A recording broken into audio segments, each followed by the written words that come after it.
personal level to some of the things that we'll be talking about here today. I also run some of our groups at the center. I run our multiple myeloma networking group. Well, multiple myeloma is a form of blood cancer. And then I also run a group for adult children who have a parent with a cancer diagnosis. So just a little bit about me so you know who it is that is here with you in the room. Um, I will say if when I am in person doing this program, it tends to be very interactive. And that can be certainly a little challenging in the Zoom environment. And I know for myself, when I'm in webinars, I'm not always raising my hand and talking. I'm a little bit more of an observer participant. But to the extent that you guys feel comfortable chiming in with questions, or if you have a personal experience that you'd like to share, I certainly welcome that. Um, I have a few polls throughout our program today. Um, but we'll be trying kind of a new way of administering those polls for today. So bear with me and Savina, our program manager, as we endeavor on this new application. Um, and if the polling doesn't work, I may ask, to the extent that you're comfortable, I may periodically ask you guys to chime in your chat um, and ask you to respond in that way. I will also just take a moment to say hello to everyone in the chat box. Hopefully a little box will pop up so you will see. And I see somebody waving, so right back at you. So let's go ahead and get started here. Again, if you have any questions, I have my chat box open and we'll be monitoring it throughout the program. So please feel free to go ahead at any point in time. If you need me to slow down, if you want me to explain something, if you have a comment, you can chat me directly, or you can make it a chat that everybody can see. So if you feel more comfortable having your comment or question be anonymous, I'm happy to respect that confidentiality and anonymity. So you guys probably have come in here with your own agenda of what you're hoping to take away from today's presentation. And I certainly welcome you to take this as a first opportunity to use that chat box if you do want to share any of your thoughts as we head into the program about what you're hoping to take away. Here are my objectives of what I'm hoping that you will take away from today's program. And forgive me, the last time I offered this, it was in the evening. So this should say objectives for this afternoon. So first off, I'm hoping that that one thing that you'll take away is we're going to be talking a little bit about your nervous system and the role that your nervous system plays in the way that you may be reacting and coping with the cancer experience, both now and perhaps also thinking about how you reacted and were coping earlier on, closer to diagnosis and during treatment. We'll also talk about some of the common responses that people have in the face of completing treatment, as well as learning some tips and strategies for coping with that transition into survivorship. I'm also hoping that you guys will ask questions. I see from Savina, our program manager, that the polling function is not working properly today. So I may ask periodically some questions. So I really encourage people to respond in the chat, just as a way, hopefully, for us to be a little bit interactive during this program. And my first question, if people are comfortable letting me or letting the group know, is just to know who's in the room today as far as where you're at relative to treatment, whether you're in treatment, whether you're post-treatment, or perhaps you're here for this program as a support to a loved one that has a cancer diagnosis. So if you wouldn't mind taking a moment to just post that in the chat, that would be great. And again, nobody needs to feel compelled if you're not feeling comfortable with that. So as we start here together, I want to just talk about a few definitions here. And the first definition is the term survivor. And I will say, this is normally a part where I will check in with everybody to see how they feel about the term survivor. And maybe even for those of you that have a video camera, if you want to give a thumbs up or a thumbs down about how you feel about the term survivor. Yes, I like it, or no, not for me. Thank you very much. Because what I will say is that even at the Cancer Wellness Center, I will say our um, our understanding of the impact of the term survivor has evolved in the 14 years that I've been with the organization. Because in the beginning, we referred to programs being for a survivor, and what we got was a lot of questioning. Well, does that apply to me because I'm still in treatment? Or, well, I just finished treatment. Do I get to come to this program? And we would say, oh, yes, you're a survivor from the day that you were diagnosed. Which I think the intention behind that is a positive one, right? Or I should say a well-intentioned one. However, the reality is what I find is that the term survivor usually gets a lukewarm reception at best, that typically people don't necessarily identify with it because they feel like survivor means something is in the past, and I still feel like I'm very actively engaged in the cancer experience. Sometimes the survivor has sort of a connotation of choice, like so people are like, I just did what I had to do. And sometimes survivor sort of has a positive connotation that doesn't match up with kind of the complexity of what the post-treatment experience is. So you may notice that for a lot of the programming at the center, and I myself rarely use the term survivor unless somebody self-identifies with it, and instead will refer to people as somebody who has received a cancer diagnosis. And I see that we have, just taking a moment to check in with the chat, I see we've got some people who just finished treatment yesterday, finished in August, finished a couple weeks ago, post-treatment, somebody who's a couple years out from treatment, somebody who has their spouse with them, finished in May. And I also see somebody who chimed in saying, I like the term remission versus cured. And I appreciate that that comment, because I think there is this I think another aspect that I often hear when I'm doing this program is that survivor kind of has this like solidity, like, okay, I'm done with this. Whereas that may not be how it feels. And certainly I think the term cured versus remission can also kind of hold some of that space as well. I think I would also open up the chat, just a question for you guys to see if you could share your thoughts about how you feel about the term survivor. Is it something that you use for yourself? Do you feel comfortable with that term?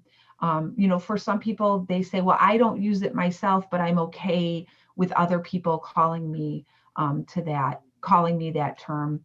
I would say when I've done this in the past in person, I probably get about, I would say 80-20. 80% of the people are like, I don't like it. And 20% of the people say, hey, it acknowledges I've been through something tough and I'm out on the other side. So certainly want to acknowledge that it's not that the term survivor is inherently bad. It's just to kind of bring attention to the fact of like, what does the term survivor activate in you? And to kind of be aware of that moving forward. And somebody just chatted me and said, survivor doesn't do much for me. Surviving is a better definition. So that idea, and I think you'll hear that a lot throughout here, is that that idea of this being a process, right? That surviving is an action word because there is the part of survivorship, the part of being post-treatment that is this kind of ongoing process. I do distinguish the term survivor from the term survivorship. And the reason I actually like the term survivorship is that it really encompasses the whole person, right? So survivorship really being a term intended to say cancer is a physical experience, a medical experience, but it also has these tendrils that impact all different areas of your life. It impacts your emotional and your mental experience. It can influence your financial experience, influences relationships, right? It's not the same thing as having a cold, right? Typically you have a cold, you get over the cold's in the past, you're done with the cold. I don't typically, when I have a cold, end up having it have a profound experience on my relationship with my husband. However, in a cancer diagnosis, it can have a profound experience impact on your relationship with your spouse, with your children, with your friends, with your family members. And survivorship really helps to encompass kind of that broad net that the cancer diagnosis can spread across somebody's life. And just want to take a minute to pause here. I have some other people coming in saying, the term survivor's been commercialized, right? So kind of losing its meaning for some people. Making the differentiation of, I don't consider myself a survivor, somebody said, but I did survive treatment, right? Making that distinguish between an identification versus what I have been through. Somebody else here said, the hard part is the idea of like, unless you're going through it, to think that once treatment's over that you're cured from it. So this idea that as soon as you're done with treatment, it's all wrapped up. And that can sometimes be your own expectation of the idea that when you're done with treatment, it's going to be all wrapped up. And sometimes that can also be contending with other people's expectations that get communicated to you. And we'll talk about that actually right now, which is the idea of expectations. And I call that shooting all over yourself. Right? So there are these ideas that people can have. You can have them both for yourself as the person with the diagnosis. You may also think about the expectations that your loved ones and the important people in your life had for what this transition to post-treatment was going to be. I mean, even if you think about, I'm not sure, I haven't heard so much about it lately during the COVID area of treatment. But in the past, it used to be, if in some treatment facilities, if a person was finishing their last day of treatment, they'd ring a bell to mark, hey, somebody finished treatment, right? This is a celebration, right? So there's all these expectations of it being a very positive day, a positive transition. I should be celebrating. I should feel grateful. I'm going to feel better. I'm going to feel well because I'm done with this treatment stuff. I'm going to be the person I was before. I'm going to go back to who I was before the cancer diagnosis. And I'm not going to need any support because the hard part was the treatment, right? Right. But the reality is that while some or all of these can be a component to the transition to post-treatment, it's typically far more complex. I often liken the experience of transitioning to post-treatment to that of a baby bird leaving the nest, right? So you've been surrounded by the care of your oncologist, the nurses, the techs, the support staff that you may have seen on a weekly basis, bi-weekly, if it was radiation, every single day. And all of a sudden, on your last day of treatment, they say, bye. And all those people kind of fade into the background of your life, which can be surprisingly distressing, to lose that support network, alongside of facing your own expectations or other people's expectations of, when you're done with treatment, the need for emotional support, the need for task support will be less. When in reality, the chemo drugs, the radiation stay in your body for a period of time after treatment. I've known some people who didn't, because of the cumulative effect of treatment, never even started experiencing some side effects until they were post-treatment. it was only after their last treatment that they developed the neuropathy, right? So you're contending with the fact that there is this ongoing physical aspect of living post-treatment paired with the emotional aspect of what did I just go through here? Um, and there was a psychologist, her name was Jimmy Holland, and she's kind of the grandmother of psycho-oncology. Psycho-oncology just is sort of the area of study in psychology that looks at the impact of the cancer experience. And she was really a pioneer in that field. And the phrase that she liked to use, which I find to be very helpful, is this idea of being disease-free, but not free of the disease. That your doctor may have used the word remission, no evidence of disease, cure. Some oncologists use that. I would say that is far less frequent in the nomenclature I've found. They may have said that you're stable, but in some way have communicated that the cancer is either gone, reduced, whatever, the treatment has been successful. When the reality is that dealing with the fear and anxiety of the disease, of the diagnosis is still there. And also dealing with just the tasks related, still having to go to the doctor, still having to have scans, likely on a more frequent basis. If you were a once a year mammogram person, you might be going for mammograms more frequently on the other breast, or you're needing ultrasounds or CAT scans, right? So the diagnosis, the cancer diagnosis, is still very much not only a part of your emotional and mental experience, but also part of your if not daily or weekly routine, certainly your monthly and yearly routine. So I remember I said earlier we're going to talk a little bit about the nervous system, because I think that our systems crave context.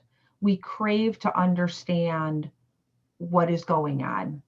And so I think it's helpful to take a little bit of time here to talk about how do we react in a crisis. Because I think we could agree that cancer is a crisis. It's a manageable crisis, but it's a crisis nonetheless. And so we have an understanding of how our nervous system in general reacts to a crisis.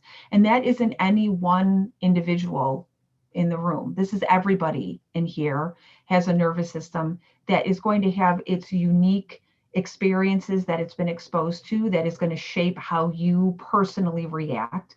But there is this foundation of how we are wired as humans, of how our brain is wired. And what I'm going to be talking about is not unique to the cancer experience. So as I'm talking about this, you may relate via your cancer diagnosis, or it may activate memories of other crises that you have been through. And I should also say that, that is something else that can impact the cancer experience, right? Is this the biggest crisis that you have ever had in your life? And for some people, the answer is a resounding yes. But for other people, this experience is nested among other crises that you have experienced that may, and for those experiences, have been a larger crisis than the one that you just recently went through. And that certainly is going to influence the way that you have reacted to this diagnosis. So how do we react in a crisis? What I'm about to talk about, it's called the general adaptation syndrome. It was developed in the mid 1950s by an endocrinologist named Hans Selye, who was interested in understanding how we react to stressors. And he started his research actually in a lab setting, and then expanded it into humans. And it's pretty like a widely accepted foundation of understanding how we react in high stress situations. It's been expanded upon since then, but I think it gives a good basis to start thinking about how are we wired to react when there is an extreme stressor, right? A stressor is something, an external and internal cue of pressure that our system is having, our self is having to respond to. So he discovered a few important things. One thing he discovered is that we all have a baseline resistance to stress, right? So that's sort of like our ability to sort of weather the like day-to-day stressors that we encounter without showing signs that we are feeling that pressure. And you can probably think about people in your life who have a very high resistance to stress. Nothing seems to bother them. They just rolls off their shoulders. And then you can probably think of people, I call these people the people that have cancer of the hangnail. Everything is a crisis. But for the sake of this conversation, we'll just say we all have this kind of like moderate average level of resistance to stress. So that was one thing Selye discovered. The next thing Selye discovered is that in the immediacy of a crisis, that stressor actually has the ability to reduce our resistance to stress, right? So the stressor itself impacts our ability to manage it, our ability to cope with it. So what does that mean? That means that likely in the minutes, hours, days following receiving your cancer diagnosis, or maybe in the days leading up to getting that diagnosis, you were likely showing some of your signs of being under stress. And that phase, Selye called the alarm phase. And so those signs of stress, we can think about falling into four broad categories. And I always like to think of these as like, you remember like old stereos, you'd have that tuner and there were all the little knobs and you could adjust the sound just so.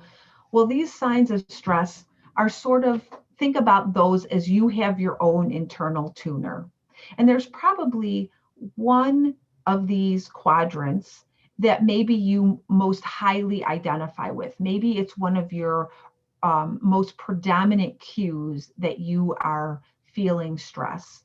But it would be normal to have some of these signs of stress in each of these different areas, to find that you're having racing thoughts accompanied with irritability, finding that you're grinding your teeth more at night, and that, it's difficult to take a deep breath, right? We can have this sort of profile that is a sign to us, oh man, this is more than my system can take. It says more than my system can handle. It's working really hard to figure out how to respond to the pressure of the situation. So what happens next, right? We're in this alarm phase. And then what Selye discovered is that we have this part of our nervous system called our sympathetic nervous system that is responsible for mobilization. It is responsible for responding to once a cue of danger has been perceived, has been noticed. And so when that sympathetic nervous system gets activated, it causes this cascade of physiological responses that include stress hormones like adrenaline and cortisol coming on board to help you weather the storm. So when that gets activated, you don't just move back to your baseline resistance to stress, but you can actually have this elevated resistance to stress. And Selye considered this zone as the resistance phase, conveniently enough. And so when we're in that resistance phase, we may find that things that might typically bother us, we're able to handle, right? What I often hear from people is, I freaked out when I heard about the diagnosis, and I was super stressed out during treatment planning. And then I don't know, I didn't like treatment, but I got through it. I went to the radiation, I did the chemo. I was, for some people they say, I was still going to work, like I was still taking care of things around the house. I don't know how I did it, right? Well, likely it was this part of your nervous system doing its job, helping you meet the demands of the environment.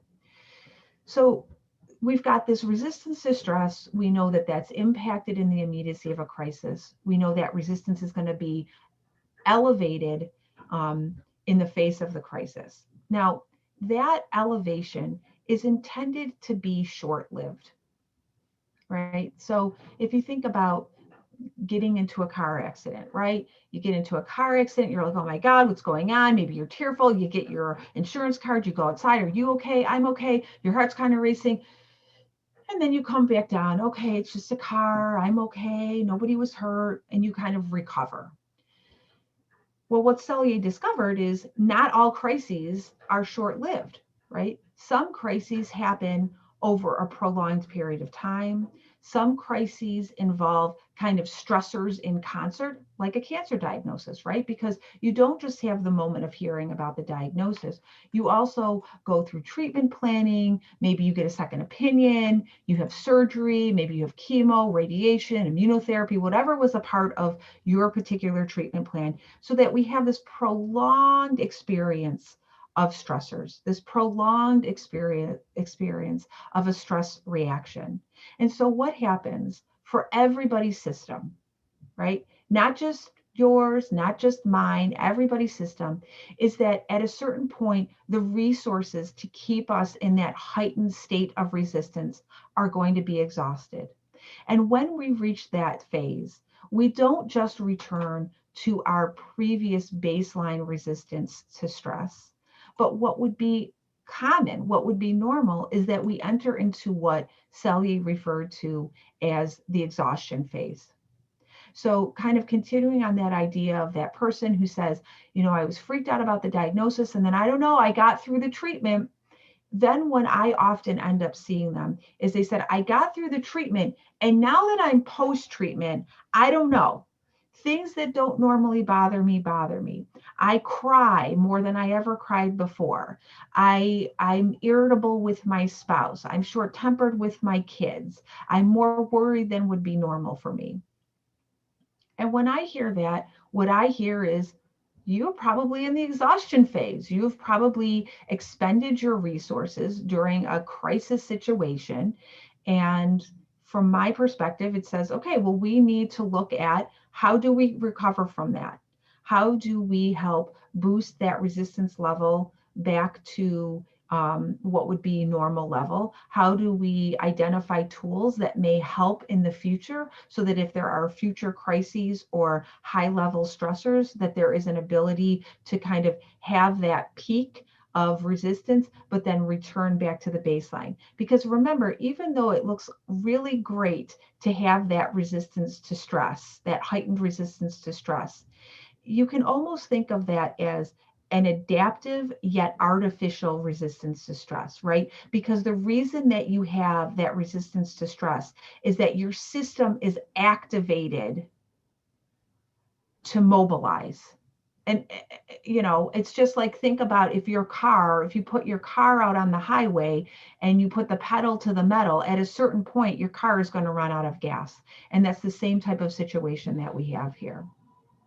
I want to take a moment here just to check in to see if anybody has any questions about what I just went over about this general adaptation syndrome, that would be helpful for me to address before we move forward. And while I wait to give people a moment to chime in, if you do have a question, I think the other thing I will say too is that this is not, I don't want to communicate that this is a one-to-one direct path that everybody goes through, because you may hear this and you may think, that sounds great, Priscilla, but I've reached the exhaustion phase long before I hit the end of treatment, right? And so, just recognizing that that is how your system reacted to it, right? That's just your system, your body, your nervous system, um, doing its thing in the face of this crisis. I hear some people coming in saying new information. Yeah, and again, I think the reason that I share this is I think when we have some context, it can really help ease some of the tension that we might feel about what exactly is going on. Somebody asked the question, can there be physical issues at this stage as well? So certainly there are, and I'm just going to back up a second here. There are physical signs of being under stress, right? The part of our nervous system that is responsible for this process, if you will, is also responsible for regulating our heart rate, regulating our breathing, regulating our gut and our digestion, responsible for regulating our immune functioning, right? So if we're under stress for a prolonged period of time, our body is not going to function in its optimal way. It's not going to be optimized for healing and recovery. So certainly if you are in a prolonged state of stress, um, at the very least, what I can say, because I'm not a doctor, so I would hesitate to talk about the actual like medical sequelae, the medical side effects of prolonged stress. What I can say is that there are predictable symptoms, physical symptoms associated with stress: difficulty breathing, elevated blood pressure, feeling like your heart is racing, muscle tension. One of the first things that our body does, just involuntarily when it perceives danger, is we tense up our muscles. And I don't know, I carry a lot of my stress right up here. I like to keep it right on my shoulders, right? And that's just because your nervous system is tensing up to get ready. Okay, what do I have to do, right? Um, certainly like digestive disturbance can be a part of stress as well. Butterflies in the stomach, kind of bathroom issues on either side can be a part of this. And again, that really going back to the fact that the part of our nervous system that is responsible for this stress response is also, when we're in homeostasis, responsible for managing and monitoring and keeping in a healthful way all of those different body systems. And keep in mind the fact that your body is responding this way at base is adaptive, because you have been in a crisis. You have faced a threat. You have perceived a danger and have had to mobilize around that. The challenge is that when we get into that phase and either we stay in that activated state or we collapse at the end of it, how do we help our system recover? And so hopefully when we leave here today, you'll leave with some ideas um, about moving forward. So let's talk about some of the normal feelings about uh, about a post treatment experience, right? So you can see at the bottom, certainly relief and gratitude are a part of that experience, right? But alongside of that is a whole host of emotions that it would be normal for people to experience and to be experiencing in concert with the relief and the gratitude. I always like to bring up the movie Inside Out. I don't know if anybody else is a Pixar fan here, but I will tell you, I do not know a single therapist that does not love that movie. Because I think at base, what that movie is telling us is that our emotions can coexist and that they do not exist in silos, right? Because joy exists alongside of sadness, right? Which can sometimes be challenging. I think I don't know about you, but I like it a lot better when I can just purely feel happy. It's a lot more complicated when I experience something, like a bittersweet experience, like feeling joy alongside of sadness, right? So you can see, it's typical, it's normal to be experiencing anxiety, feeling more stressed out, perhaps getting in touch with feeling angry that can be angry about having had the diagnosis. For some people, I think another thing that can happen as you move into post-treatment is some of the things that kind of get put on the back burner while you're in treatment, all of a sudden come forward. And that can be relationships that you feel let down about during the diagnosis. That can be, issues at work or at home that kind of had to like go to the back burner so that you could put your resources towards dealing with the cancer diagnosis. So alongside of, I'm done with this treatment, I've lost some of my support around that treatment, at least in the form of my healthcare team as frequency of interaction. I'm feeling less secure because I was doing something about the cancer and they told me that I'm in remission or that there's no evidence of disease, but how is it going to stay that way? Now I also maybe have to start dealing with some of these things that I could kind of push aside because there was this bigger priority of my physical health and well-being.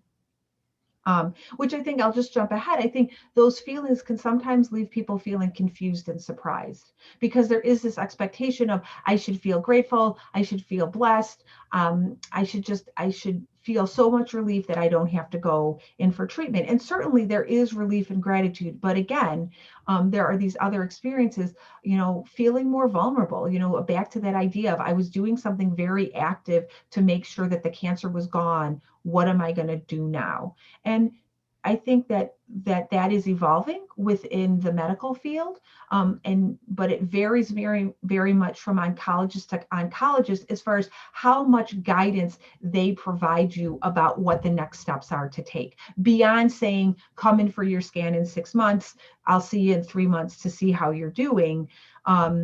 You've went through this period where they were very much dictating what you were doing and when you were doing it, right? You need to be at chemo on Thursdays at 9 a.m. to this place of ambiguity and kind of a lack of structure. And I want to pause to say, I also want to acknowledge that this is also happening amidst another major crisis that we as a world community are experiencing, which is COVID. So, depending on when you were diagnosed, when you started treatment, you may have if you went into a diagnosis and treatment pre-COVID, you went into it with a different world and you're coming out of it with a different world greeting you.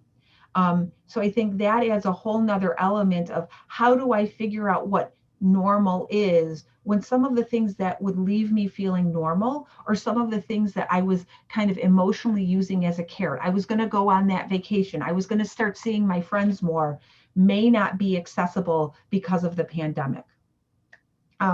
Which can, both COVID combined with the cancer experience can leave there being a lot of feelings of isolation that come up around social support, whether it's, not being able to engage in that face-to-face in-person contact that you may crave in the same way because of COVID, or feeling isolated because those people that maybe were sending you text messages or calling or reaching out during treatment, well, you're done with treatment, so we're done here. I think another thing too, that idea of numbness, if we are in that activated state for a prolonged period of time, it is a normal adaptive way for our system to react, is to just collapse and to not feel anything. So some people may find, feelings of ambivalence. I'm not really interested in things in the way that I would normally be interested. So I want to just pause as we transition here, just to see if there are any questions or comments that people would like to take a moment to share here. And I would also invite you, you're welcome to chat, or if you want to unmute and share something, I'm happy to have that input as well. Okay, I'm going to take this opportunity to just have a sip of water.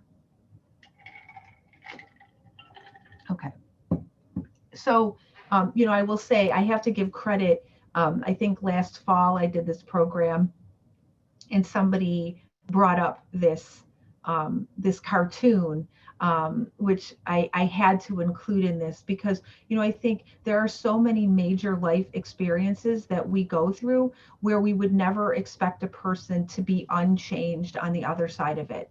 We would never expect somebody to go through a divorce and not be changed by that experience. We would not expect somebody to go through the death of a loved one and not be changed, have a child and not be changed, lose a job and not be changed. There's so many things in life that we encounter that we would expect are going to shift a person. That is not always the expectation that people go into the post-treatment experience with relative to the cancer experience. That very typically what I hear is people saying, I expected to feel the same way I did, and I don't. I expected to be the same person I was before, and that doesn't feel accessible to me. And even if you don't have those expectations for yourself, that can be complicated by the other people in your life having expectations for you that can be communicated explicitly or implicitly, right? Explicitly, you must be so happy to be done with treatment. What a relief, right? That's explicit. Implicitly, so mom, you can go back to babysitting on Saturdays, right? Right. The implied idea is you're physically back up to where you were before, that emotionally you're in a place to deal with the chaos that children can bring, that you even want to do that, right? So just moving into thinking about some tips about this transition.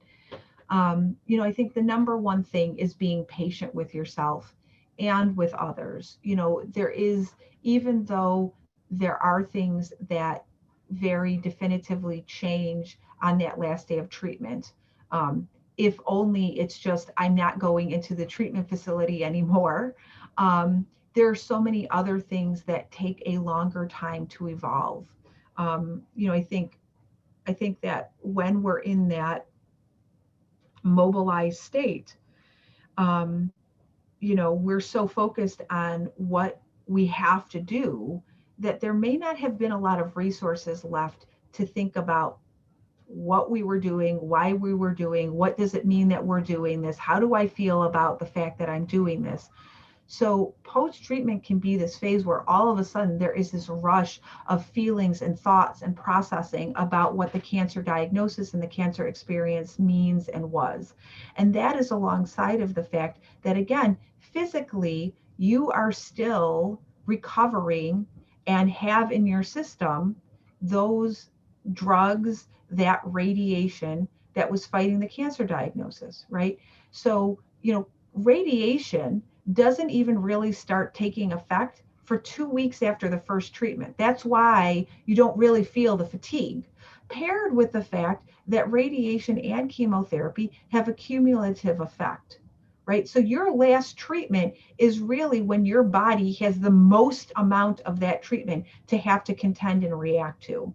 So one rubric that I've heard is that assume for every chemo treatment, a month of recovery. I've also heard just straight up a year. Just assume it's going to be a year until you really start to feel closer to yourself. I'm going to put that in quotation marks. Now, I also want to acknowledge this is different for every person. Some people rebound more quickly.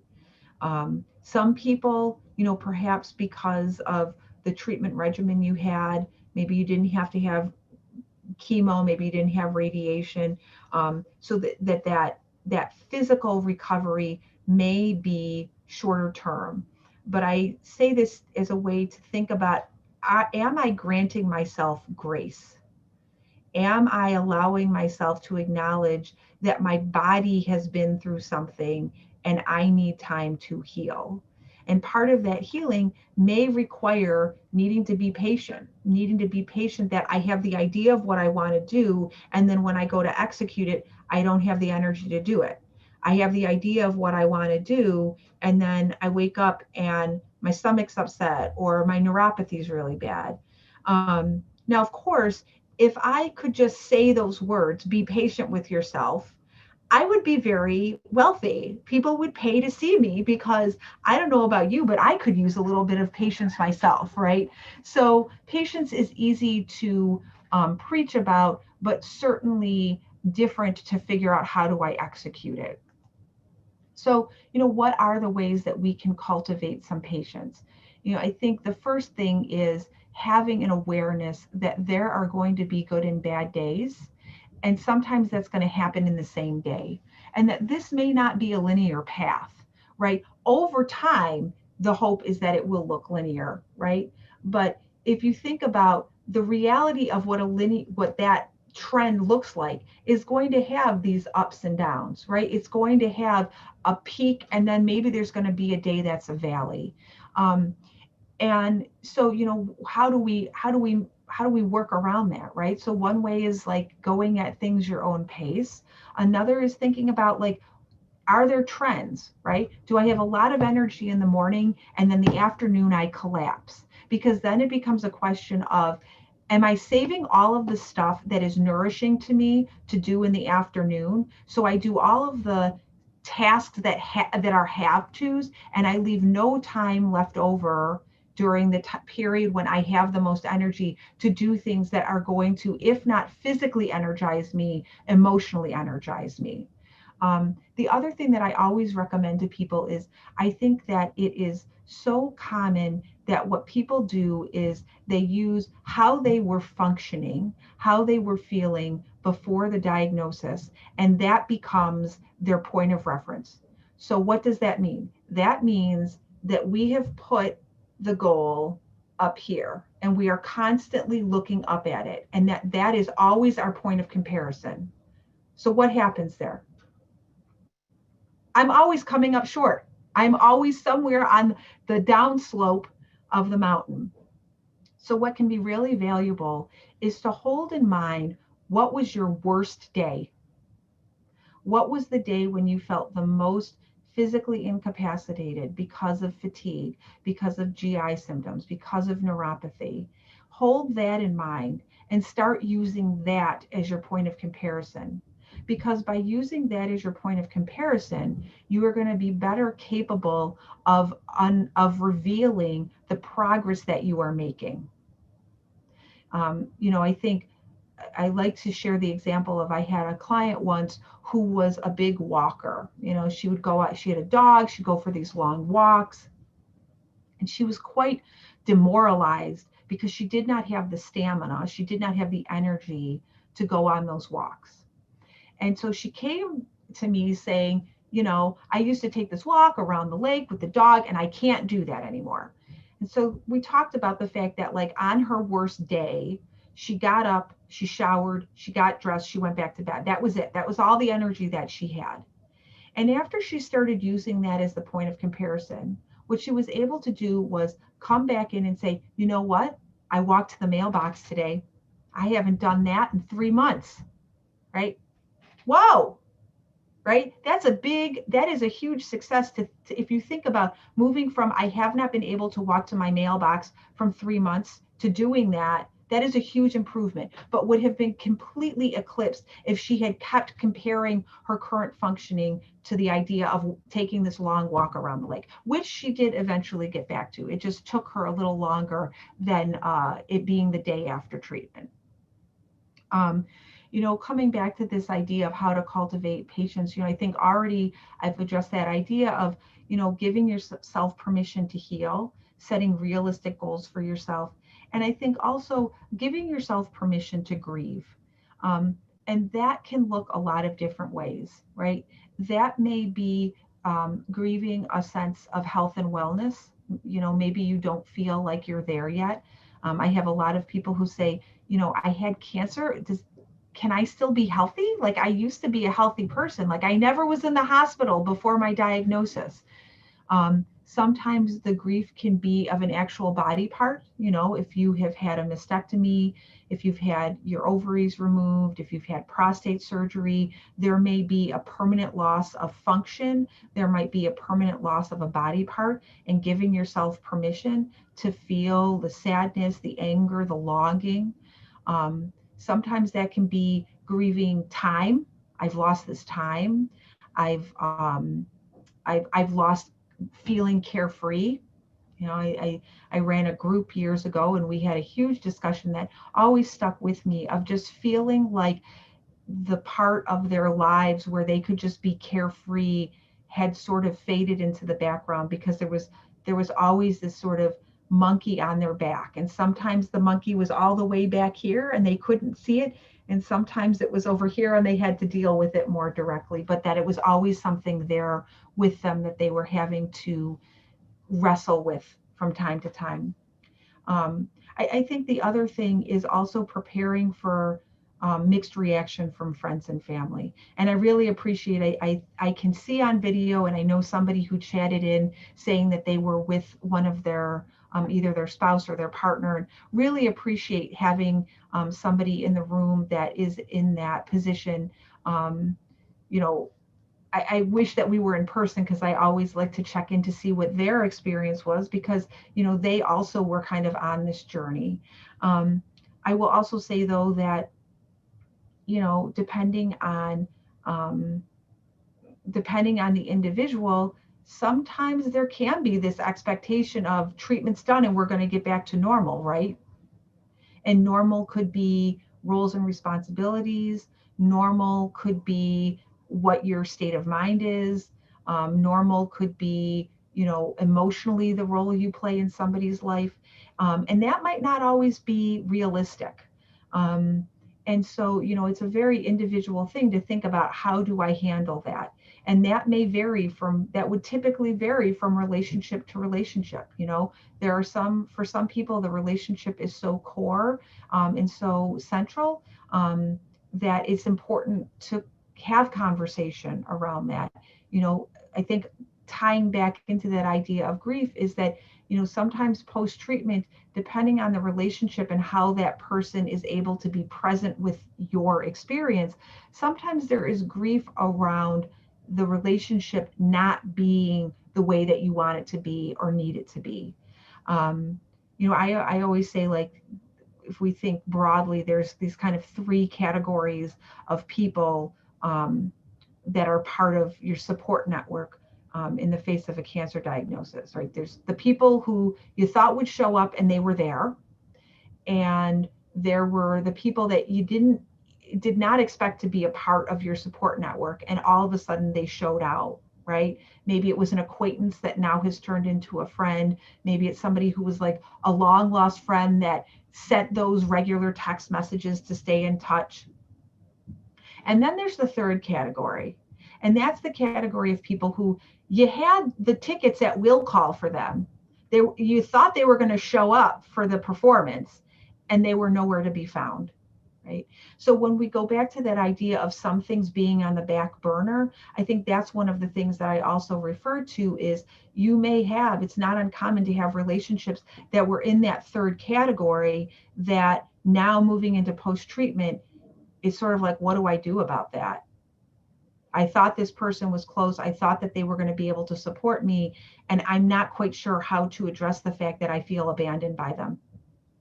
Okay. Want to take a pause here to see if anybody has any questions or comments about what we were just talking about. Want to just give voice. Somebody had mentioned that they really appreciated the idea of becoming numb after multiple crises, right? Yeah, and I think, again, thinking about the fact that that numbness is an adaptive response to being under extreme danger and threat. It's sort of the part of our nervous system that gets activated when we move into that numb state, is the same, has a corollary. If you think about turtles who pull their arms and legs in and play dead, that's a similar, they have a similar part of their nervous system as to ours that allows them to do that. Because in the face of extreme threat and danger, sometimes the safest thing for us to do is to numb out. Now, we don't want to stay in that place, right? Because if we stay in that place over the long haul, it's going to start out as adaptive, and then it's going to end up having negative impacts on our life overall. And I am going to talk in a few minutes about, some things that we can do for our nervous system that can help us come back into homeostasis and help us come back into regulation. So I'm going to move along, but if people have any questions or comments along the way, please chime in. Somebody said I could totally refer to the person that should have been there and walked away, and now they've reappeared, right?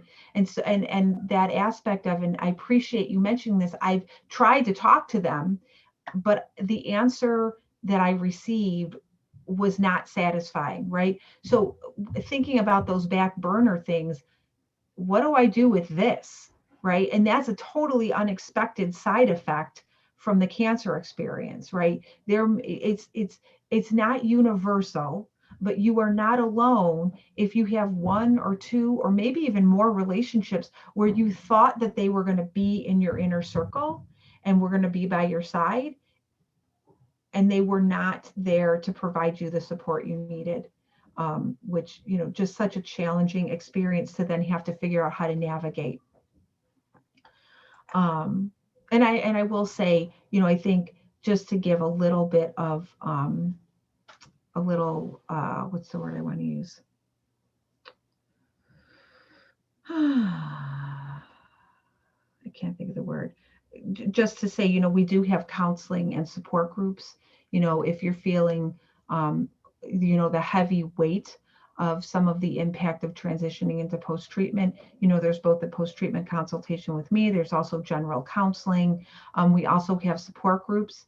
If you're feeling like I'd really like to be with other people who understand this experience and that I can kind of see my experience mirrored in their experience, that's also an option for you to sort of expand your social support if you're feeling like it's not as robust as you need or want it to be.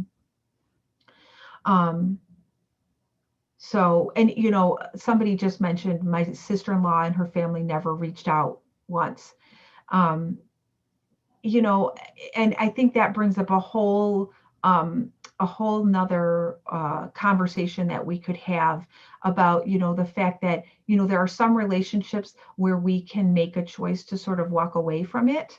And then there's other relationships where like we have to stay engaged in some way, right? They're a sibling, they're a parent, they're a relative, they're a coworker, where we have to see them. And so how do we come to some resolution for ourselves when there is now sort of this pit in that relationship around how they were or were not there for us during the treatment? And I don't have an easy solution for that. But certainly I think, again, that idea of the counseling services, if you are feeling like some of this is, I need some space to talk that through, that resource is there for you. So in addition to patience, I think another thing that is very powerful is to find ways to be empowered, right? Find ways to get back in touch with what is an internal locus of control. So there's this concept of locus of control, which means, do we have a sense that we have volition, that we have control over certain things? Or does it feel like everything is outside of us, right? Do we have an internal locus of control or an external locus of control? And, I think the challenging part of the cancer diagnosis is there are so many things that are out of your control. I don't know anybody who chose to get cancer, right? You may or may not really have had choice around the cancer treatment, right? The choice might have been do it or don't do it. You may not have had choice about where you went for treatment. If you're in an HMO, they might have said, this is your hospital. You might not have felt like you had choice over when your treatment day was. Well, the doctor's clinic, the gynae clinic is on Thursdays, so you have to see your doctor on Thursdays, right? So you're in this intense experience that can feel very out of control. So it's very powerful to start thinking about, what do I have volition over?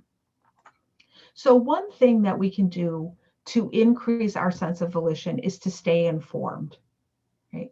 And there may have been conversations that you had with your doctor earlier on, but one of the things that we know is that when we are in crisis, a deeper part of our brain gets activated that processes information differently and processes information in a different part of our brain, so that we truly are not in our full, we're not with our full capacity when we are in a crisis. Our prefrontal cortex, which is the part of our brain that is responsible for logic, narrative, language, processing, that part of our brain becomes less activated than a deeper part of our brain that is responsible for our survival. So we just straight up may not be hearing and processing the information that the doctor gives us earlier on in the diagnosis. So it's really valuable to talk to your doctor, right? Are there questions? I think something that I can hear at times is people saying, well, I know they explained to me this before, so I don't want to bother them because I know we went over my pathology results, or I know they told me why they chose this treatment, and they told me that, and I can't remember. I don't know what's wrong with me. I don't remember what they said.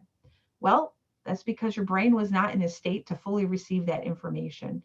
And I used to run the ovarian cancer networking group, and I had many women in that group in particular. They never went for a second opinion until after their treatment, because they wanted to hear another doctor talk to them about their diagnosis to get a different look. And early on in the diagnosis, there just wasn't time to do that. Maybe there didn't feel like there was space to ask some of those questions, because there was more emphasis on, when do I need to be there? When is this treatment going to start? What are the risks of the surgery, etc. For some doctors, this is standard practice as far as a part of creating a survivorship care plan, right? So your doctor, the nurse practitioner, depending on what hospital system you're at, there might be a specific program at that hospital system that is going to put together a survivorship care plan for you. So what is a survivorship care plan? A survivorship care plan is basically collecting all of the information about what you've been through and going over it with you, determining what your surveillance plan is going to be. How often are you going to go to the doctor? How often, when do you see the surgeon? When do you see the medical oncologist? When are you having your scans? What blood work is being done? Talking about long and late term side effects, talking about what symptoms to monitor for. I think one of the things that can be helpful is, talking to your doctor, like, what are you going to be looking out for? That can sometimes help differentiate, when you have that symptom, is this a cue that the cancer has come back? Because it's very normal, like every symptom is going to raise anxiety of like, oh my God, is this a cancer recurrence? That would be a normal, like, automatic thought to have. It can be helpful to have the conversations of, what is the oncologist looking for? Because when that automatic thought pops up, then you can say, okay, my oncologist said it would be highly unlikely that it's going to come back in my brain. So this headache is probably not a recurrence. It's probably a headache and nothing more, right? So it can kind of help us de-escalate what could otherwise be this escalating thought of like, oh my God, I have a headache. Is the cancer back? I think the other thing, thinking about for yourself, what is going to help with your anxiety level. So for some people, talking about prognosis is important. Talking about statistics is important. For some people, what can be helpful is, if it came back, what would we do? Let's take some of the mystery out of that, because for many, many, many, many, many cancers, there is not just the first line treatment. First line just meaning the thing that you get right out of the gate. There is the second line treatment, the third line treatment, the fourth line treatment. And so sometimes having that conversation with the doctor can end up being comforting to know, okay, so I don't like it, but I at least know what the plan would be if this were to come back. Again, having that conversation, a very personalized choice to make, right? So again, the survivorship care plan is this idea of getting all the information, talking to a healthcare professional so that you understand what's in that information. What treatments did I have? What did the scan results say? What did the blood work say? figuring out what your next steps are, and then gathering any additional information that would be helpful for you.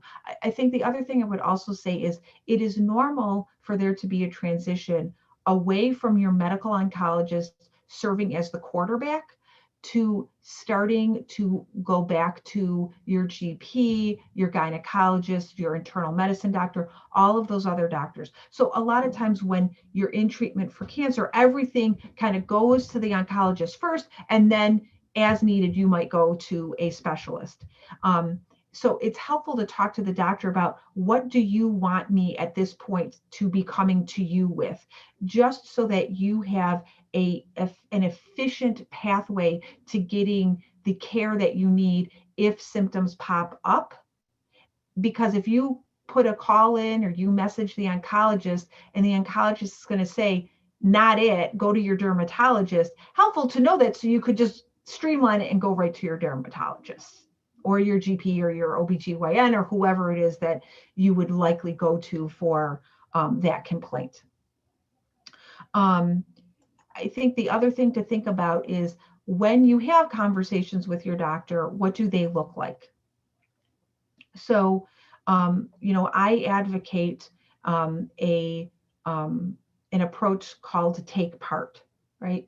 So preparing for your appointments, asking the questions, those are typically the two parts of Take Part that people already identify when I introduce this idea, right? They say, I already sit down, I write down my questions. Some people I will even give extra credit to because they say, I type them out and I print out a copy for me and I print out a copy for my doctor. So when I walk into that appointment, my doctor knows I have an agenda. Here's my agenda. And when I go to the doctor, I ask those questions, right? Those components people typically already have some version of. I think the R of Take Part is something that is often a new concept for people, which is repeating back what you just heard. So what I understand you telling me is that I'm going to see you every 6 months and I'm going to see the surgeon every 6 months. And you would recommend that I space those out. So I'm seeing one of you every 3 months. And what you're going to be doing is looking at an annual CAT scan to see if there is anything that is suspicious. And you're also going to be surveilling my blood work to see if my CA-125 level goes up. Is that accurate? Because that leaves room, right? When we let the doctor know what we have processed them to say, that allows them to clarify if maybe you misheard, and it allows them to expand, right? Sometimes when we let the doctor know what we said, they realize they left out an important part. Oh yeah, in addition to the CA-125 and the CAT scan, I might want you to go for a PET scan once a year as well, right? And that might not have been information that they would have remembered to share, because doctors are humans, if we do not prompt them with letting them know what we heard. And that last part of part is that take action part, right? So that means following up on the recommendations. But I think another part of take action can be circling back around at your next doctor's appointment to give the doctor feedback about how that appointment went, right? I really appreciated the fact that you took the time to talk me through what my treatment plan, my surveillance plan was going to be. I left here feeling really clear about what was expected. Or, I have to tell you, I felt really rushed the last time we were here, and I still have some questions that still have not being addressed. I want to make sure we have those addressed today. Can we make sure we start there, right? Letting your doctor know how is the communication working, because in the absence of us giving our physicians feedback, they're operating in a vacuum and they're going to just assume that their communication is adequate unless they're told otherwise. Any questions about any of this, or comments about, whether it be having your own experience with a survivorship care plan, or comments on how communication has worked for you with your healthcare team? Please feel free to chime in here.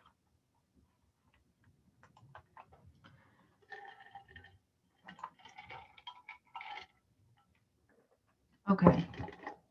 And if anybody chimes in, I will come back to it, but I'm just going to go ahead and move on at this point. But please feel free at any point to ask any questions or make any comments. So another way of thinking about empowerment is also cultivating mind-body awareness, right? So, thinking about that idea of am I feeling calm? Am I feeling activated? Am I feeling numb? Right? That can be one part of that mind-body awareness. Other things that can contribute to that mind-body awareness is working on relaxation practices to bring yourself into that kind of state of calm and homeostasis, and also being physically active. Those are both things that are going to help your system recover after being in a crisis situation. And not only are they going to help your body recover, there is this connection between our physiology and our mind, so that if we help our body recover, that can also calm down the chatter in our mind. We can kind of reverse engineer it, right? Rather than focusing on our head, if we focus on our body for a while, it basically sends a message to our brain that things are okay, and it takes us out of that activated state. And I think I've already kind of mentioned some of this. Why is relaxation so valuable? Because when we are in a state of relaxation, that is when the part of our nervous system that is responsible for homeostasis is active. And when we are in homeostasis, that is when all of our body systems are working normally, adaptively, right? Our heart rate is normal, our breath rate is normal, our gut functioning is normal, our immune system is optimized for functioning. And so when we are in that relaxed body state, it sends a message to our nervous system that we are safe and we don't have to be activated. Because in the face of a threat, our system adaptively responds with that fight or flight, right? I know I've been using the word mobilized, but mobilized, a lot of people have heard the term fight or flight, right? I see some people on the video, like, you've heard the term fight or flight before. So when we're in the face of a threat, it's adaptive for us to react with this fight or flight response. And as I said before, sometimes we can downshift into this kind of collapse state, that state when we feel numb, and be immobilized, because that is where our system goes, because our system, it's like a fuse has popped and we just can't take anymore. So when we're in that mobilized or immobilized state, we have to return to a sense of safety in order to be in a state of homeostasis. And when we do relaxation practices, it basically cues our body that we are safe. Because if you think about it, if there is a saber-toothed tiger in front of us, can we like sit down and do some deep breathing and imagine that we're on a beach? No, we have to like figure out what we're going to do. We got to either like run away or get a spear or like flop down and pretend we're dead already, right? So if we are capable, if our body is capable of doing the deep breathing, of doing the guided imagery of the beach, if our body is capable of doing the yoga practice, right? All of these things send a cue. Oh, okay, wait, I guess we're not under threat here. And it puts us into that state, our nervous system into that state that is going to optimize our healing process. It not only is going to optimize our healing process, it is going to make us feel more connected to ourselves. It is going to make us able to connect with other people. And it is going to be the place where we can experience joy and playfulness, and kind of some of those good feelings are going to become more accessible when we are in that state of homeostasis. Because when we are activated, when we are mobilized, or we're collapsed into that immobilization, some of those states are just not accessible because our resources are going into like figuring out, how do we get through this? So what are some pathways to that homeostasis, right? What are some of the ways we can think about cultivating a relaxation process, practice? So, we can take a mind-body approach, things like yoga, stress reduction, things like meditation, guided imagery, qigong, tai chi, creative outlets, right? Creative outlets like drawing, painting, journaling, listening to music. The part of our brain that is active when we are in homeostasis is actually very, it is, that part of our nervous system innervates our inner ear. So it is very responsive to music. In fact, there is research not related to cancer, but there is research that has shown that people who tend to be in an activated state and have a difficult time calming down, like people with severe autism, that there have been programs with music that have found that it helps calm them down and actually allows them to connect with people in a way that they were not able to. Right. So our system is very sensitive to music. So just listening to music that calms us down provokes a physiological response. There's a reason that it feels good sometimes to listen to music that you love. And also social connection, coming in connection with people that are supportive of us can help bring us back to that state, can help bring our nervous system back into a state of regulation and bring us back into a state of homeostasis. I think it's challenging during these times, right? Because we may have the instinct to see people and socialize in an in-person environment that may not be accessible to us. And so I encourage everybody, if you are not already taking advantage of the vast technology that we have, that allows you to connect already, if you're not taking advantage of that already, I um,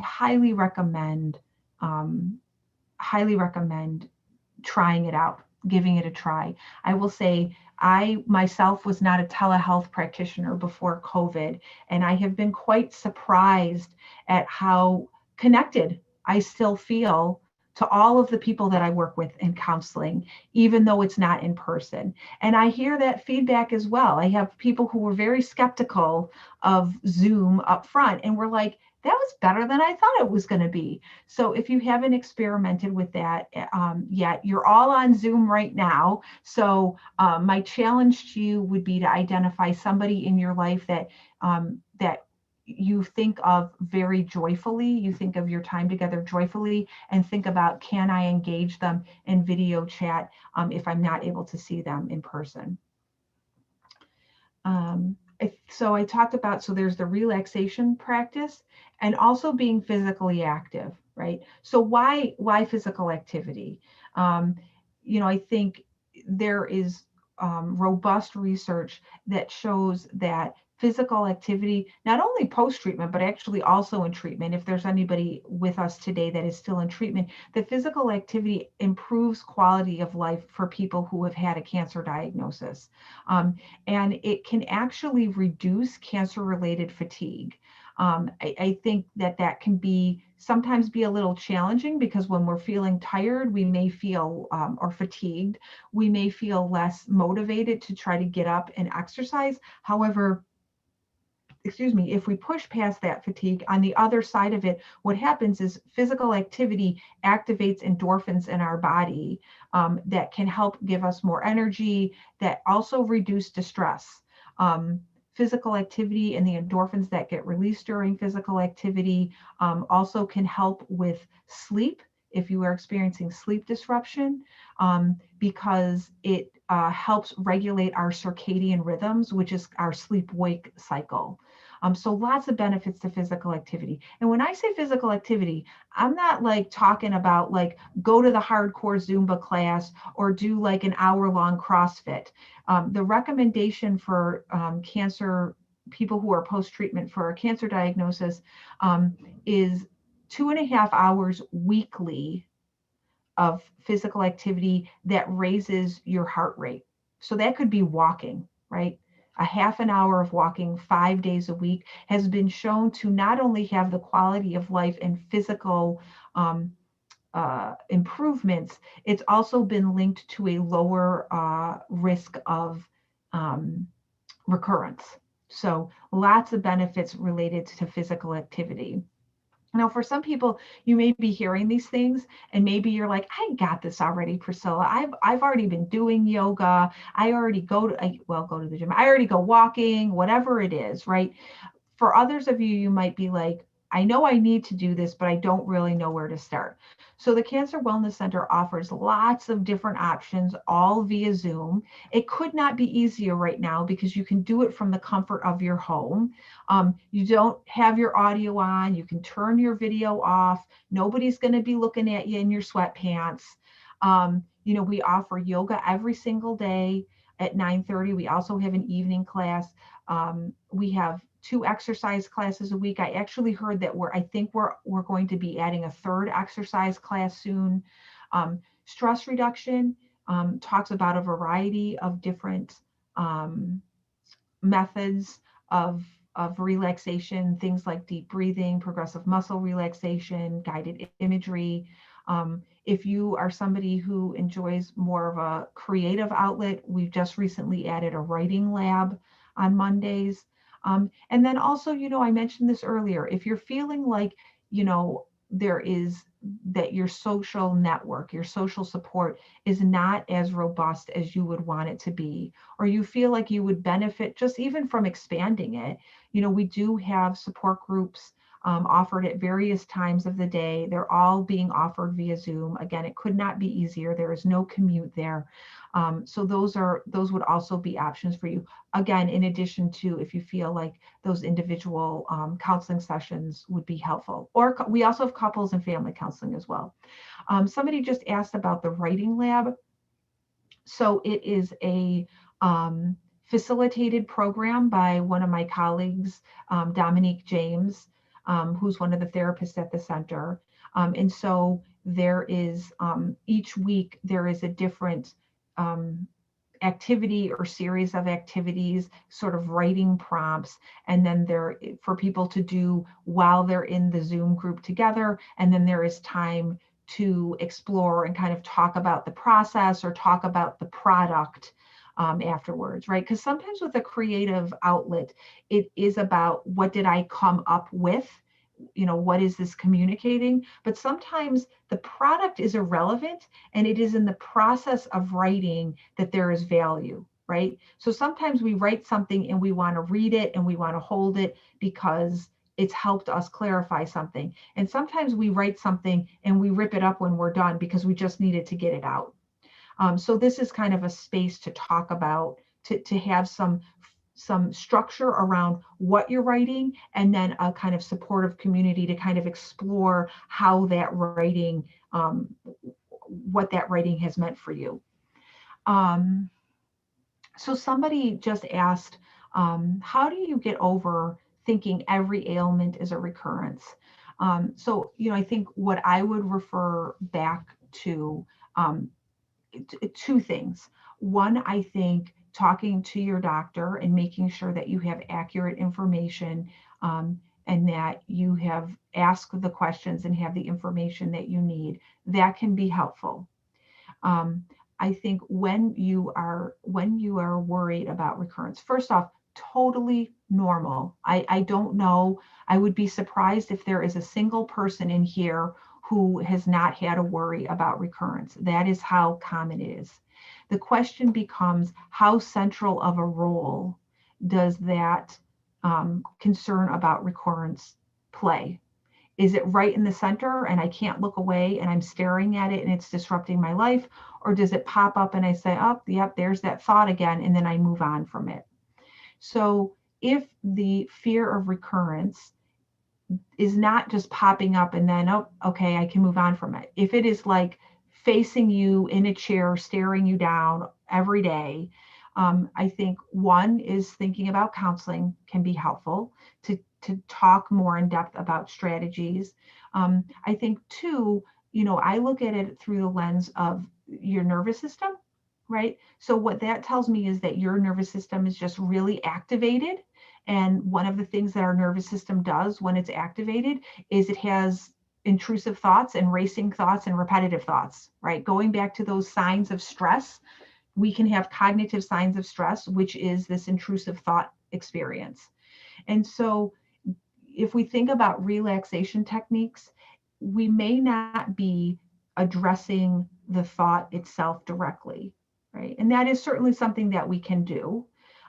However, sometimes if we're having those intrusive thoughts, if we do something to help relax our body, that sends that signal to our nervous system to come out of a state of activation, which can make the thought more manageable.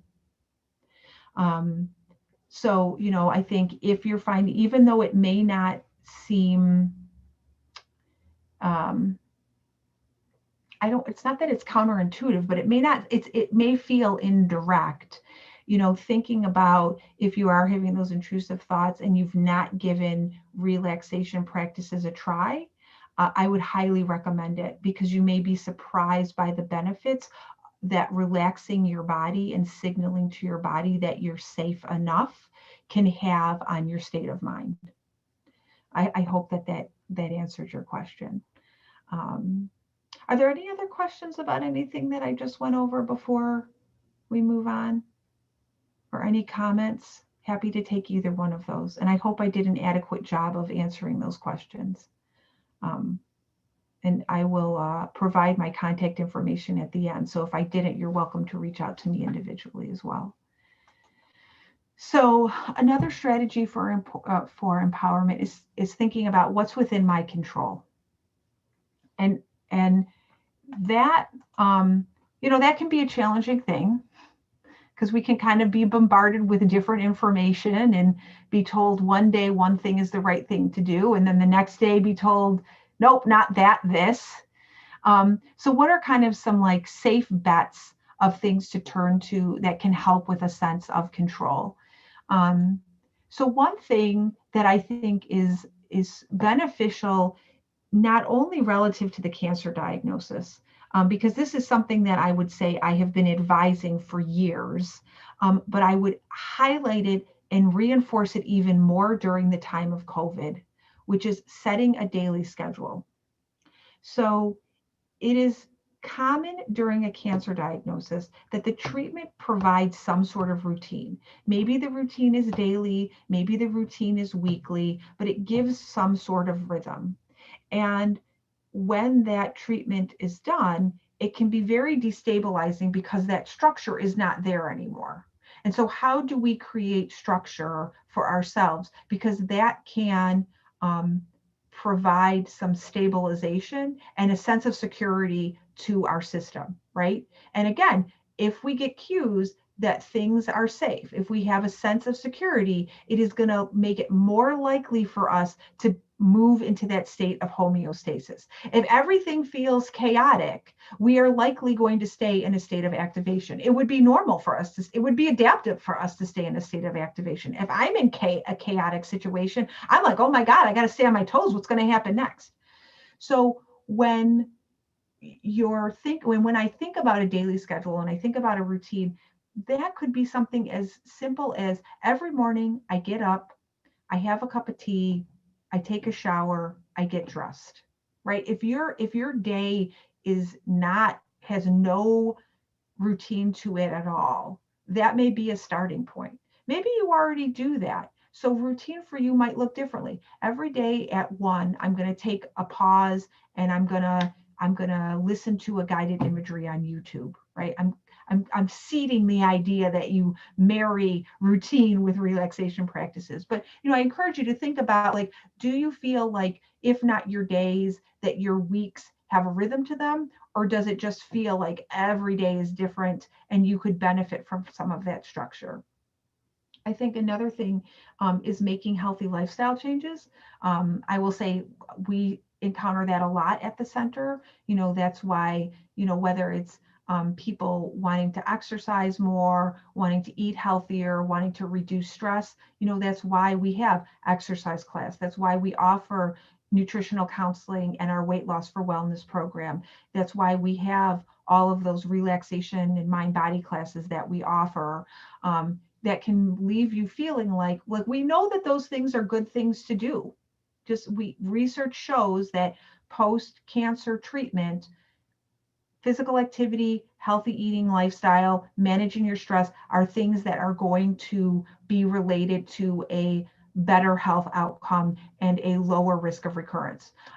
So what better tools can you have in your toolkit to leave you feeling like I am doing something actively to increase my chances of being healthy and cancer-free? Sometimes problem solving is helpful. Cancer is a stressor that even if you've been through treatment and the treatment says no evidence of disease, you can't get rid of it, right? You can't get rid of the problem.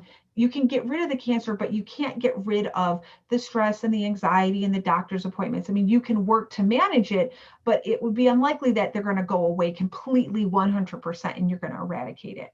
So even if we're not dealing with directly the stress of the cancer diagnosis, sometimes there are stressors in our life that we can eliminate, that we can reduce, that we can avoid, that are going to leave us with more resources to cope with the stress related to the cancer diagnosis. The idea of this, I feel like it's hard for me because so much of what I've said is in a pre-COVID. My examples were pre-COVID days. I'm still struggling with some pre-COVID examples, but it's like if the commute to work is super stressful, can I problem solve my commute to work so I don't have the regular stress of the commute? At this point, the way that I've dealt with the stress of the commute is I am teleworking now, which has certainly reduced one of my stressors, which has given me more energy to give to the other stressors that I may encounter. So going back to this idea of problem solving, just sort of thinking about, are there stressors in your life that you can do something about that would leave you with more energy, more gas in your tank for other things? I think the other thing too is thinking about your priorities. So going back to something that I mentioned earlier about energy, right? I gave the example of, noticing maybe you have more energy in the morning and your energy bottoms out halfway through the afternoon, and then you have no energy in the evening. And that's when you've waited to do all of the things that are important to you personally and are nourishing to you. So thinking where am I on the list? Am I on the bottom? Do I do all of the have tos before I do the things that are going to be about self-care? And do I need to reorganize that list? Or it could be, these are the things that are most important to me, but I'm giving this other thing over here all of my energy. Are your priorities and your values in accordance with one another, or is there a discrepancy there? And I can't give you a simple answer in this program, but I would say if you resonate with that, that is an excellent example of something that can benefit from counseling services to just sort of think through. Because I think that idea of the post-cancer experience is sometimes that discrepancy was already there pre-diagnosis, right? My family is really important to me, but I work my butt off and I have no energy or emotional space for my family because I'm so stressed out about work, right? That's an example of family is really important to me, but I'm putting all my energy in this other place. So cancer can sometimes highlight that and have people sort of reconsider, do I want those things to be in closer alignment? I had a client recently say her work she used to have an 80-20 split. 80% of her went to work and 20% was left over for herself. And she's really looking for more of a 60-40 split, right? I want 60% to go to me and 40% to go to work. So some of that is sort of renegotiating different thoughts and feelings and instincts that we have that can be helpful. Counseling can be helpful for. And I have to put a plug in for following up with your doctors, following up on the recommended scans and blood work and appointments is also going to be something that ultimately, even if it is anxiety provoking, will end up being empowering. I want to take a pause because somebody came in with a question of how do you deal with your doctor telling you that your treatment will be ongoing for the rest of your life? Certainly I think there is this experience of chronic cancer, right? And that chronic cancer can mean I'm always going to be on treatment. That chronic cancer can be I'm going to be on maintenance either forever or for 5 years, 10 years. Sometimes that chronic cancer can be I'm in remission now, but my doctor has prepared me that it will likely recur. So what do we do in those scenarios, right? And that I think requires its own process, because part of what we've been talking about here in part is the idea of cancer being a time limited experience, at least the medical part, right? I'm going to have the cancer, I'm going to go through treatment, the treatment is going to be successful, and then I'm going to move forward and I'm going to get further and further away from the intensity of that experience. With a cancer that requires that ongoing treatment, it does require that shift to thinking about it as a chronic illness, right? How do I live with it beside me every day, right? How do I live with it in an ongoing basis? And I think part of what can be helpful if this is something new that you're dealing with, I think mentorship can be really helpful. Talking to other people who are already dealing with cancer as a chronic illness. I think that can be, having role models of what that looks like, and also having the emotional support of how it feels to make that mental transition, because it is a mental transition. I think emotional support is key if you are looking towards the shift of kind of episodic cancer diagnosis to a chronic cancer diagnosis. And certainly, just to put a plug in about the center, we do have groups at the center, and those groups, are at least in part, if not majority, for some of our groups, not all of them, but some of our, I can think of one group in particular that has a majority of people who are living with cancer as a chronic illness. So I think helping with the sense of isolation that can come alongside of that can be especially meaningful. And I think support group, even if you don't have a chronic illness, can be helpful. But I think especially when you're dealing with something where you're just going to need that ongoing support. So I think we're edging towards the last sort of tip strategy. And this one's also related to empowerment, which is this combination of looking for the positive and sharing your feelings of fear, anger, sadness. I hope by now I've already kind of driven home and helped to normalize the fact that those things can coexist with one another. I think it is, some people can feel like I need to be optimistic, and they kind of lean on a Pollyanna-ish optimism. I'm optimistic and positive and only optimistic, because if I acknowledge those bad feelings, if I acknowledge that I'm afraid, if I acknowledge that I'm angry, well, that's, what I've heard is that's going to be bad for my health. Well, there's no research to support that, is what I could say in short. And I think the challenge with that is that there are normal reactions to be having. And if we don't acknowledge that, then it takes away an opportunity for us to do something about it, to get support around it, to learn how to cope with those feelings. Because what ends up happening is when we suppress an emotion that is a natural experience of the human condition, we put a lot of energy into pushing that emotion down. And if you think about it like a spring, when we push it down, if we push a spring down, what happens? When we release it, it's got all this more energy. So, I think being mindful of and thinking for yourself, like, am I able to acknowledge when I'm feeling angry? Is there somebody I can turn to and say, I'm feeling really anxious today? Can I say, I'm having a down day today? Is there some place to turn? Or is there some outlet to acknowledge that? Or do you find that you say like, I'm okay, everything's fine, everything's fine.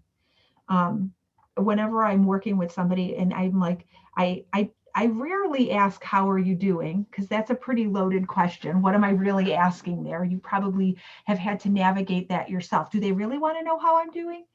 And somebody says to me, I'm fine. I'm like, okay, let's talk a little bit more about that. Define fine for me. Because fine doesn't really tell me anything as a therapist. It just says you're giving me the short form answer. And I'm really interested in not the cliff notes, but I want to read the entirety of War and Peace.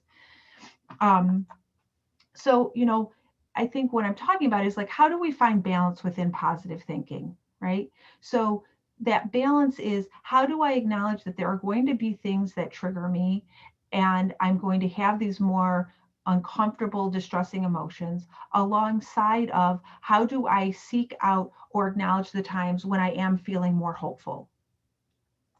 So it used to be, when I first started doing this program, I used to have to define triggers, but I find that now a lot of people are more familiar with that term. And I think just the idea of a trigger is just any cue, whether it be external or internal, whether it be something in the environment or a thought that pops up that causes you to have a resurgence of thoughts, feelings, images, sensations, some combination thereof of the cancer experience. And as you look at this list, there might be some that you can relate to. I know that something that I think we posted on our Facebook page, just kind of going down the list, is going to the death of someone who had cancer, right? So we had several months ago, Chadwick Boseman, I think I'm pronouncing that right, who died of colon cancer, right? Even if you had colon cancer or not, hearing about even a celebrity dying of cancer can be a very triggering experience, because it would be natural for that to cause you to reflect on your own experience. And as you look at this list, you can see there are some things on this list that we cannot anticipate, right? You can't know that you are going to turn on the news channel and you're going to find out that Kelly Preston died of breast cancer, right?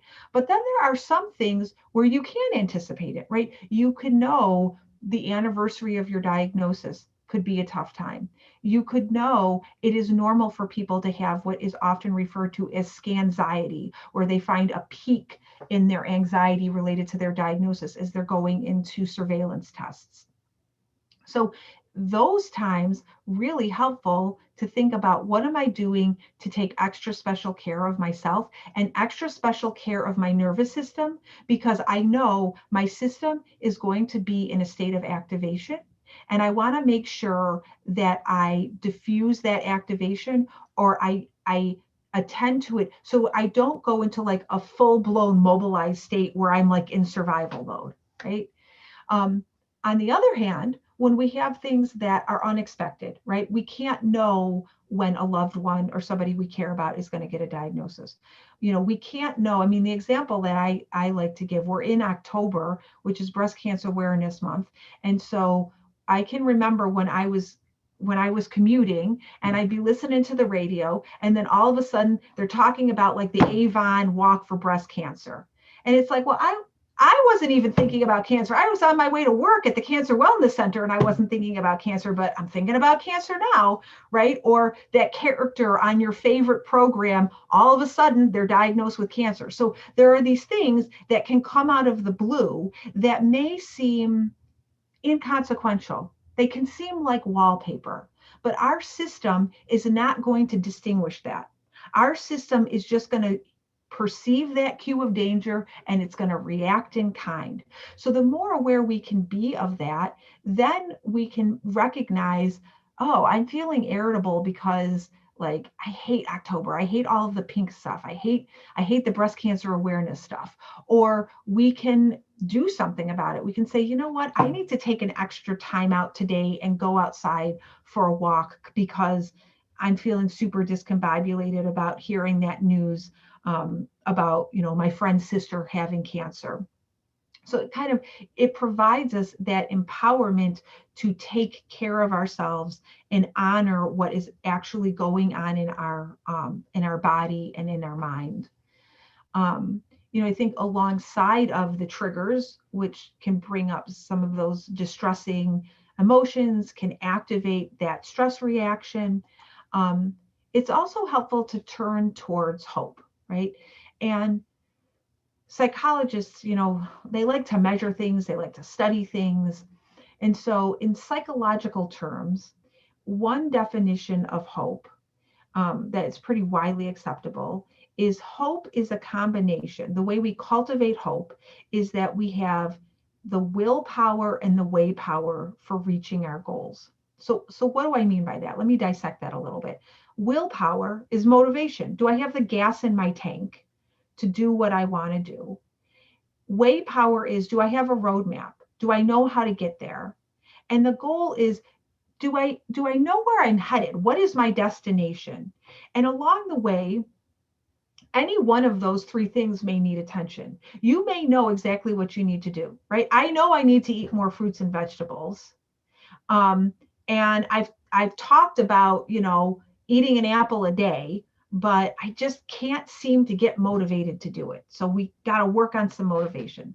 Sometimes we can have a lot of energy around what we want to do, and we may not know how to get there. We need some role model, we need more information, or sometimes the goal, what I find a lot is people set goals that are like way too big, right? They've never exercised, and they want to start exercising, and they're like, okay, well, I'm going to walk like 45 minutes every day this week. I'm like, whoa, say, like, let's put the brakes there. Like, let's have it be something that you can achieve, because we want to feel good about it. I think alongside of that, in thinking about goals, when I'm talking about goals here, sometimes it can be like a discrete goal. I'm going to accomplish the goal. I'm going to take it off the list.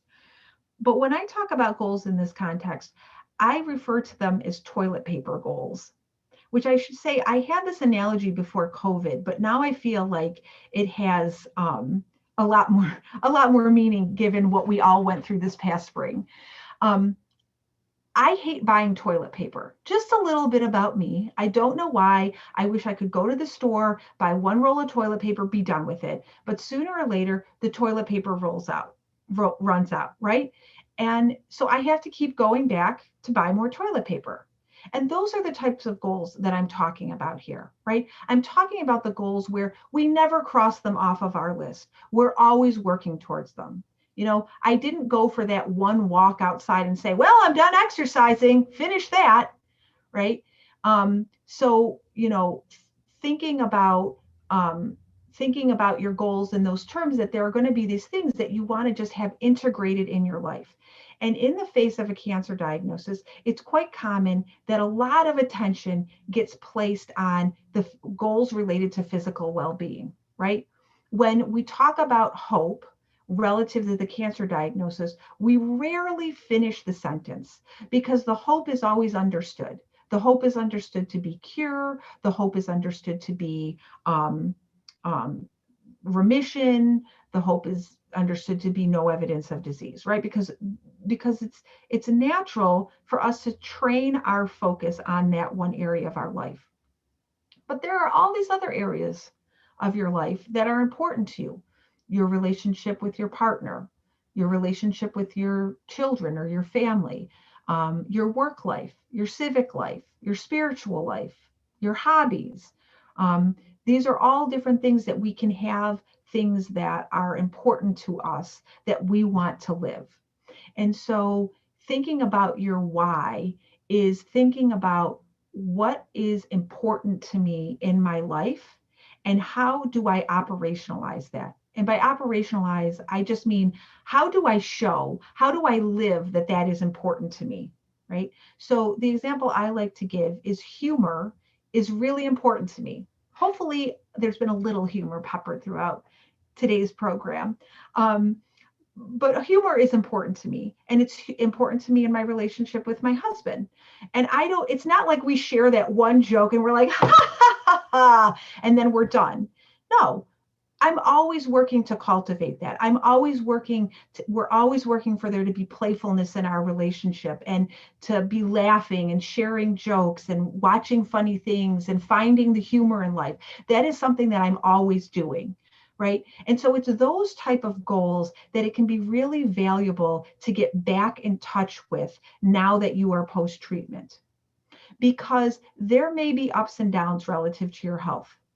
There may be scares, there may be uncertainty, and that may be some things in your control, and some of it might not be in your control. But what we know is protective is that if we are in touch with the hope we have in these other areas of our life, if we are in touch with what is important to us and how we are actualizing that, how are we living that, that is protective against challenges in one area that is important to us. That if I am in touch with the importance of my relationship with my children and how I live that and what I do to live that, that I am going to have an easier time maintaining hope in the face of adversity when it comes to things related to my health, right? So I encourage everybody to think about, if I go back to that idea of things that are back on the back burner, some of that we've talked about, some of the challenges that get put on the back burner, but to think about what are some of the positive things in your life that have been important to you in the past that have been put on the back burner because you've had to focus so strongly on the cancer diagnosis. And it's now a time to think about bringing those forward and recommitting to how you live the things that are important, how you let people know that this is important to you by your actions and behaviors. So I want to leave, we've got about 5 minutes here. There's a question up here. I think one of the things that I like to end on is there has never been more treatments. There have never been, and this is going to sound a little at face value, counterintuitively positive, but there have never been more people living with a cancer diagnosis, ever. The statistics last year went up a significant portion. So what does that mean? That means that more people are living with and through a cancer diagnosis. That there is reason to be hopeful, just from a statistical standpoint of how many more people are surviving post a cancer diagnosis.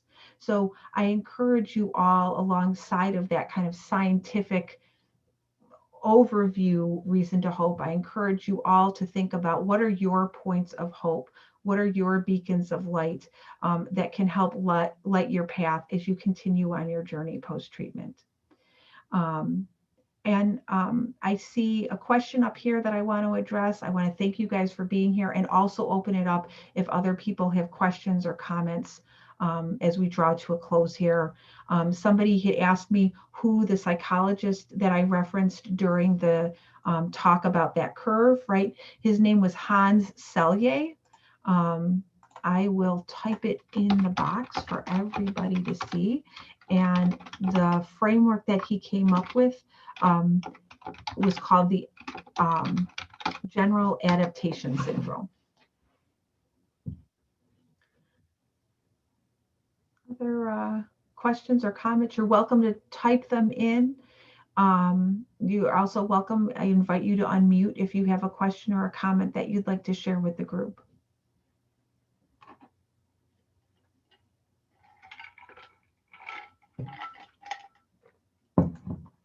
And while I'm waiting